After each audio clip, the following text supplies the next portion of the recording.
Big boys playing with big toys.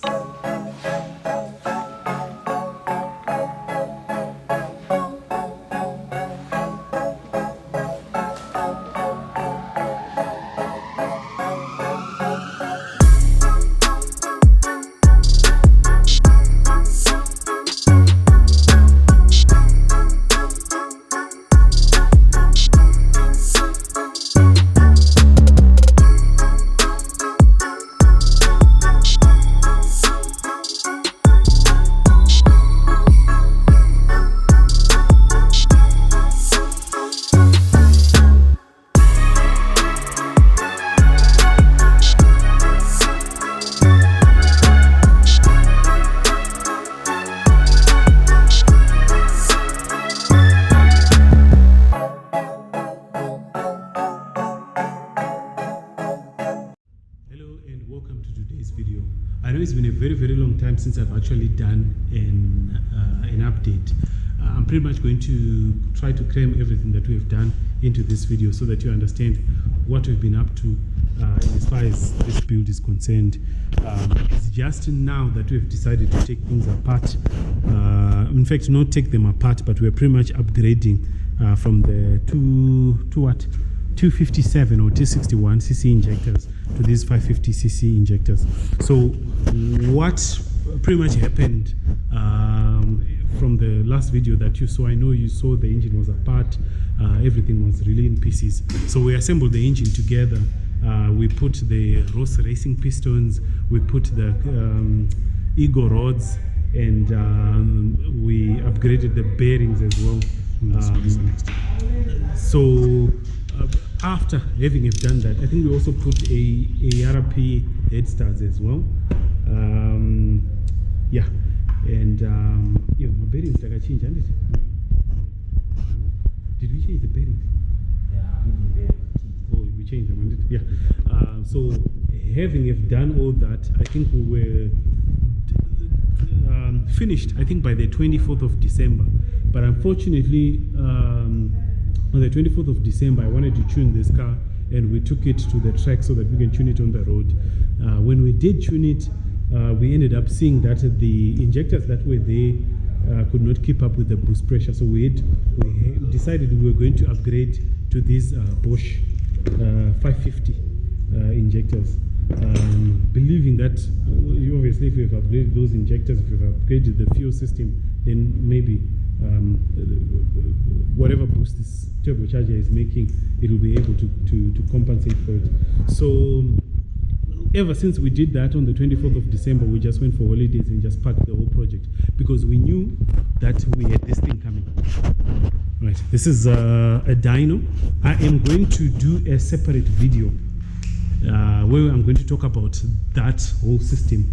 Pretty much we've got a chassis dyno now, and also a wind machine, which means we will be able to do most of our tuning on the dyno, which is going to be a lot safer. In fact, which is the reason why I stopped tuning that vehicle on the road. It wasn't safe to do so anymore.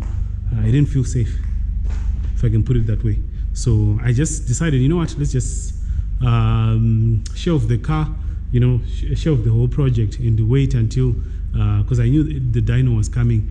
But I'm going to talk more about it as we go on, maybe in another video. At the moment, we're actually doing some training on this, and there are just a few things that are being ironed out before we actually start using the dyno. But we did a pull. I think we did a pull sometime before, and yeah, it's all right. Just a few things that are left, but otherwise, that's what we're simply doing here. We're changing the injectors from the 257 to the 550 cc's, and hopefully with these 550 cc's we should be able to make 700 if we want to, 700 at the wheels if we want to.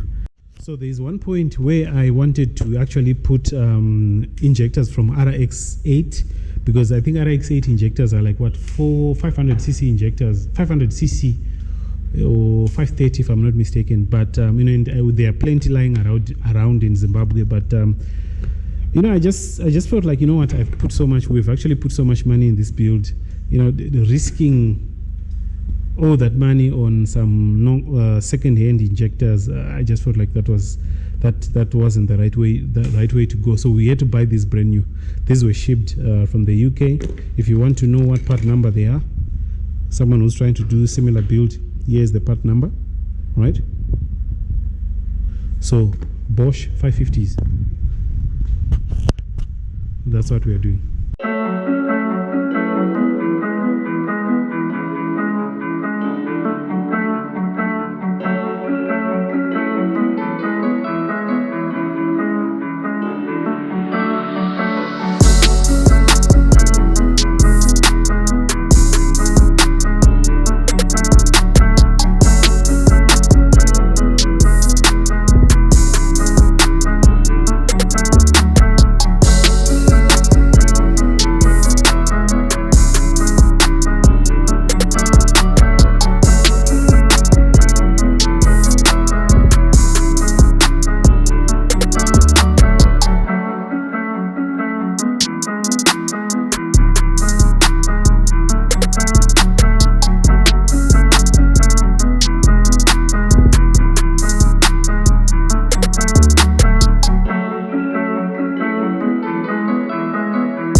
after several pulls, I think this is the best. We've come to 303 horsepower at 410 Newton meters of torque. We are on the 30th pull. When we started, we were making 193 horsepower. So this is at boost that it's at what? 0. What? It's 5 psi spring on the west gate, and 5 psi spring on the west gate, and we are seeing 0.3. What is 0.49? 39. Just okay. I'm seeing 126 kPa on the. Which, if I do the math with the current atmospheric pressure, you get 0.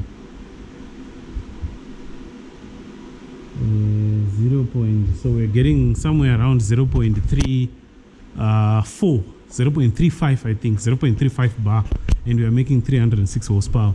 So what we're going to be doing next is we're going to be changing the wastegate spring. We're going to be putting a 10 psi spring. And then we see how much more power we can make. But 303 horsepower at 409 newtons of torque, not bad. Besides, and also we're making these pulls at night, and I think we've made enough noise for the night. I think that's the only time we can have to make these dyno runs. Because that's the only time there's electricity. That's the only time we can run this wind machine. Otherwise, we can't do it any other time.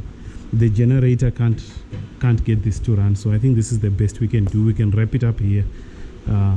This is. So in the next video, what we're going to be doing is we're going to be upping the boost on the Frankenstein build. We're going to put a 10 psi spring. I'm thinking of putting a Mach port. Boost control solenoid, but that's more wiring that I have to do. But for now, maybe I'm just going to put a 10 psi spring, and then we see how much power we're going to make. I'm going to be happy if we're able to make at least 400. I'm thinking somewhere around 450. It's quite possible to do so. I noticed that we're making, the limitation is going to be what our clutch is able to handle, because I know the clutch is able to handle about 650 newtons of torque. I don't know how many horsepower that is, but I'm thinking with the setup, what we have put there, the pump, what the pump is able to deliver, we are probably going to be able to make about 450, somewhere around that area. I think that's the best we are going to be able to do. But yeah, that's it. And thank you very much for watching. See you next time.